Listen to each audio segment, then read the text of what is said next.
Kung nasa amin ako, tapos kumakain ako ng ganito kaingay, malamang tinagukan na ako ng nanay ko.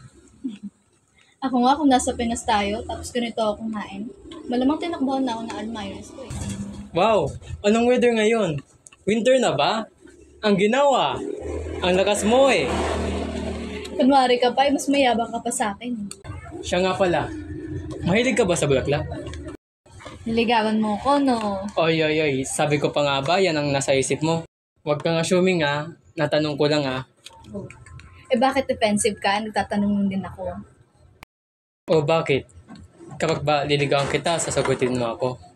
Bakit mo naman ako liligawan? Bulag ka ba? Sabi nila, bawat tao may lugar sa mundo.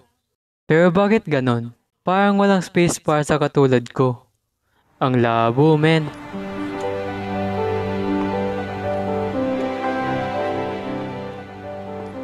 Ang saya mo ah! Mayakain! Walang forever! Hoy! Aray ko! Yun eh, yung meeting panalo. Doon mo ako nadali. At dahil doon, somehow, naniwala ulit ako. Ako naman, naniniwala naman ako sa right timing.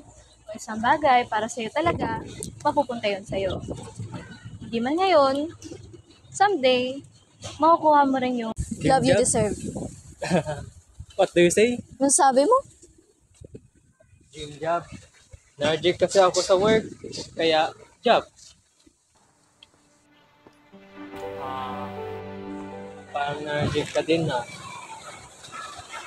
Anyway, yung lumijik sa'yo, malas niya, tumama na sana siya sa'yo. Bago ko pa namalayan, nahulog na ako sa'yo. Kala ko nung una, joke time ka. Masyado ka kasing mabait eh, masiyahin. Pero totoo ka pala. Ikaw ang pinakatotoo sa joke time sa buhay ko. So, paano? Paano na ako? Salamat ah. Sus, layon. Can I call you some other of time?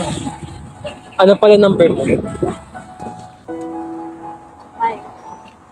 Ay, sa'yo na lang pala din to. Hindi ko naman alam kung anong gagawin ko dyan. Tapon mo kung gusto mo. Bye!